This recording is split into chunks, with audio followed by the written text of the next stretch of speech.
नमस्कार, आप देख रहे हैं 4 PM और मैं हूं आपके साथ सिमरन। दोस्तों, कल तक जो महिला मोदी नामा लिख के मोदी जी को विकास पुरुष और मसीहा बता रही थी, आज उसी मधु किश्वर ने एक ऐसा मोर्चा खोल दिया है जिसने दिल्ली के सत्ता गलियारों में हड़कंप मचा दिया है। मधु किश्वर वो नाम जिसने सालों तक जो है मीडिया और बुद्धिजीवियों के सामने नरेंद्र मोदी का ढाल बन के बचाव किया, आज वो खुद उनकी सबसे बड़ी हमलावर बन गई हैं। लेकिन दोस्तों, इस बार हमला सिर्फ जुबानी नहीं है, जिक्र हो रहा है कि एक ऐसी फाइल का, एक ऐसी सीक्रेट जानकारी का जिसके बारे में दावा किया जा रहा है कि उसे देख के कभी पीएम साहब के चेहरे की हवाइयां उड़ गई थी। क्या है उस फाइल में और आखिर क्यों मोदी नामा लिखने वाली एक वफादार समर्थक अचानक इतनी बागी हो गई है? क्या ये सिर्फ एक निजी नाराजगी है या फिर मोदी सरकार के उस अदृश्य चेहरे का पर्दाफाश है जिसे दुनिया ने अब तक नहीं देखा? आज के स्पेशल रिपोर्ट में हम बात करेंगे उन संगीन इल्जामों की जो सीधे प्रधानमंत्री के किरदार और उनकी कार्यशैली पे मधु किश्वर ने लगाए हैं। दोस्तों, कहानी शुरू होती है 2014 से पहले, जब पूरा देश गुजरात मॉडल की चर्चा कर रहा था। तब मधु किश्वर वो पहली बड़ी बुद्धिजीवी थी जिन्होंने अकादमिक दुनिया में मोदी की साख बनाई। उन्होंने अपनी पत्रिका मानुषी के जरिए मोदी की छवि को चमकाया और बताया कि कैसे उनके खिलाफ एक प्रोपेगेंडा रचा गया था। लेकिन 2026 आते आते ये वफादारी नफरत और बगावत में तब्दील हो चुकी है। दोस्तों, आज सत्ता की आंखों में आंखें डाल के पत्रकारिता करना मुश्किल हो गया है। हमारे 4 PM नेशनल यूट्यूब और फेसबुक चैनल को, जिसे आपका प्यार और विश्वास हमेशा से मिलता रहा है, उसे बंद करके सरकार ने ये साबित कर दिया है कि वो आपके सवालों से कितना डरती है। मुश्किल दौर है, लेकिन हम ना रुके थे और ना ही रुकेंगे।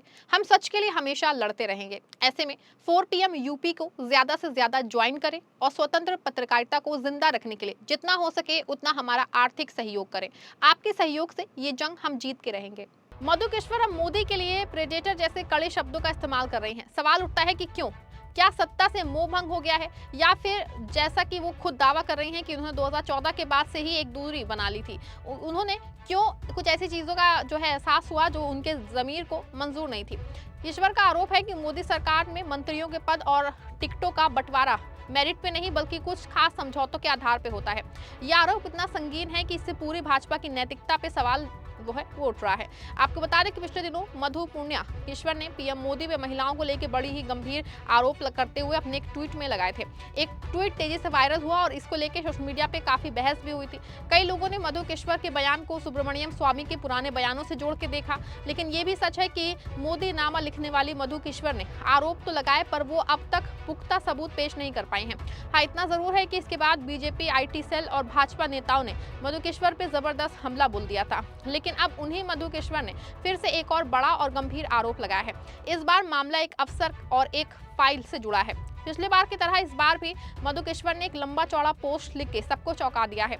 उनका दावा है कि ये जानकारी उन्हें एक ऐसे व्यक्ति से मिली है जिसके पास प्रधानमंत्री के बारे में अंदरूनी सूचनाओं का अच्छा खासा भंडार है। मधु किश्वर का कहना है कि इसके मूल तथ्यों की पुष्टि कोई भी व्यक्ति साधारण गूगल सर्च के जरिए कर सकता है।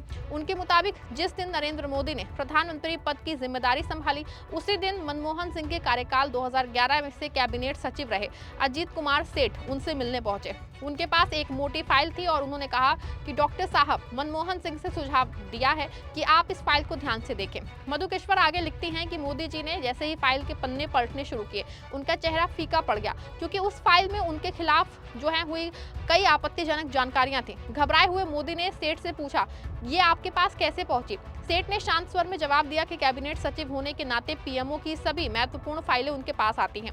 दावा है कि मोदी जी ने चुपचाप फाइल लौटा दी और संकेत समझ गए। इसके बाद अजीत कुमार सेठ को न सिर्फ कार्यकाल विस्तार दिया गया, बल्कि दोस्तों उन्हें मोदी जी का ही कैबिनेट सचिव नियुक्त कर दिया गया। मधु के मुताबिक उनका मतलब ये हुआ है कि मनमोहन सिंह और सोनिया गांधी की पहुंच प्रधानमंत्री कार्यालय की गतिविधियों और निर्णयों तक बनी रही। मधु किश्वर का कहना है कि अजीत कुमार सेठ को 2014 में विस्तार दिया गया और वो जून 2015 तक इस पद पे रहे। वो सवाल उठाते हैं कि क्या आपने दुनिया में कहीं सुना है कि कोई प्रधानमंत्री अपने कट्टर विरोधी के सबसे भरोसेमंद वरिष्ठ अधिकारी को अपनी ही पीएमओ का प्रमुख नियुक्त करे? रिटायरमेंट के बाद सेठ को सार्वजनिक उपक्रम चयन बोर्ड का अध्यक्ष बना दिया गया। मधुकेश्वर अपने ट्वीट में लिखती हैं कि संभवतः यही वजह है कि तमाम तीखी बयानबाजी के बावजूद 56 इंच की छाती वाले नेता ने सोनिया गांधी, रॉबर्ट वाड्रा और चिदंबरम जैसे लोगों के खिलाफ कोई ठोस कार्रवाई करने की हिम्मत नहीं की है।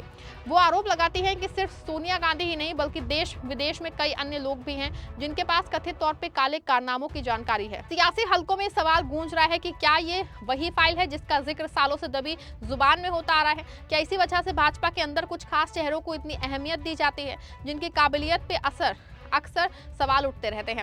मधुकेश्वर का कहना है कि मोदी का पर्सनालिटी डिसऑर्डर उन्हें ब्लैकमेल के प्रति संवेदनशील बनाता है, यानी वो दबाव में फैसले लेने पे मजबूर हो जाते हैं।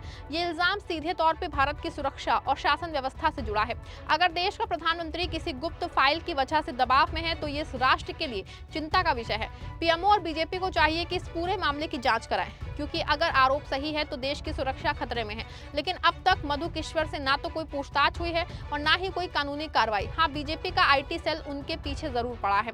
कांग्रेस पहले से ही पीएम पे कॉम्प्रोमाइज्ड होने का आरोप लगाती रही है और अब उनकी अपनी चहेती रही मधुकेश्वर के नए खुलासों ने हड़कंप मचा दिया है। सवाल बड़ा है, क्यों बीजेपी मधुकेश्वर पे मानहानि का केस नहीं करती?